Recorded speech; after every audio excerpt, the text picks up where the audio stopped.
বাস্তবসম্মত দোয়া করা। আল্লাহ সুবহানাহু ওয়া তাআলা পৃথিবীর সমস্ত কিছু একটা নিয়মের অধীন করে দিয়েছেন, একটা সিস্টেমের অধীন করে দিয়েছেন। এই জন্য নিয়মের অধীন থেকে দোয়া করা, বাস্তবসম্মত দোয়া করা, অবাস্তব কল্পনাতীত বা কল্পনার বাহিরে কোনো দোয়া করা, এই দোয়া কিন্তু আল্লাহর দরবারে কবুল হবে না, একেবারে খুবই রেয়ার। আল্লাহ নিয়মের বাহিরে থেকে অনেক কিছু প্রতিষ্ঠিত করেন, কিন্তু সেটা আমভাবে সবার ক্ষেত্রে নয়। সিস্টেমের বাহিরে আল্লাহ অনেক কিছু করেন, তার ক্ষমতা রয়েছে, কিন্তু আল্লাহ মুমিনদের জন্য একটা নিয়ম করে দিয়েছেন, ওই নিয়মের ভিতরে চাইতে হবে, বাস্তবসম্মত দোয়া করতে হবে। মনে করেন যে আপনি লঞ্চে যাচ্ছেন, যাত্রা করছেন, মাছ নদীতে লঞ্চ ডুবে গেছে। এখন যদি আপনি মনে মনে দোয়া করেন যে আল্লাহ আকাশ থেকে একটা হেলিকপ্টার পাঠান, আমি সেখানে উঠে চলে যাব, এখন এইটা কিন্তু বাস্তবসম্মত দোয়া না।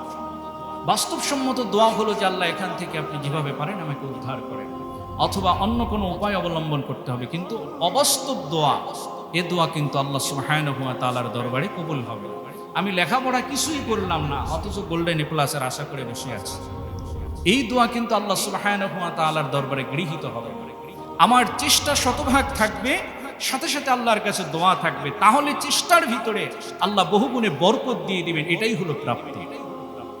আমার চেষ্টা যদি না থাকে আর আমি যদি শুধু আল্লাহর কাছে দোয়া করে হাত পা গুটিয়ে বসে থাকি, এই শিক্ষা আল্লাহ রাসূল আমাদেরকে দেন। আল্লাহ সুবহানাহু ওয়া তাআলা অর্ডার করেছেন তুমি মদিনায় হিজরত করো।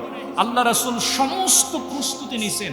সবাই যেই পথে মদিনায় যায়, আল্লাহ রাসূল উল্টা পথে মদিনায় গেছেন, পথ পরিবর্তন করে গেছেন, শত কৌশল অবলম্বন করছেন, এরপরে তিনি হিজরতের জন্য রওনা হয়েছেন। তার মানে হলো কি, যে আমার পক্ষ থেকে যতটুকু প্রস্তুতি দরকার সমস্ত চেষ্টা থাকবে, এরপরে আল্লাহর কাছে দোয়া করতে হবে, তাহলে চেষ্টার পরিপূর্ণতা আল্লাহ করে দিবেন। সুবহানাল্লাহ। এই জন্য দোয়া করতে হবে বাস্তবসম্মত, এবং দোয়ার ক্ষেত্রে পূর্ণ আত্মসমর্পণ করতে হবে আল্লাহর কাছে, যেটা আমাদের একেবারে শতভাগ মানুষের ভিতরে, আমাদের ভিতরে এটা না। আত্মসমর্পণ আল্লাহ আন্তরিকভাবে আমরা আল্লাহর কাছে পরিপূর্ণভাবে করি না। যখন দোয়া করি আমার মনে থাকে না যে আমার সমস্ত কিছু দেওয়ার মালিক আল্লাহ, তখন আমার পকেটে কয় টাকা আছে ওই চিন্তাও থাকে, যে আমার এটা প্রয়োজন আল্লাহ, আমি চাইলাম ঠিকই, কিন্তু আমার মনে হয় যে এই মাধ্যমে হবে। আল্লাহ কোন মাধ্যমে পরিবর্তন করে দিবেন সেটা শুধু আল্লাহই জানেন। আমার পরিপূর্ণ আত্মসমর্পণ করতে হবে, আল্লাহ যদি তুমি দাও আমি পাব, তুমি যদি না দাও আমার পাওয়ার কোনো রাস্তা নেই। এটাই হলো পরিপূর্ণ আত্মসমর্পণ করা। এই জন্য পরিপূর্ণ আত্মসমর্পণ করে আল্লাহর কাছে চাইতে হবে।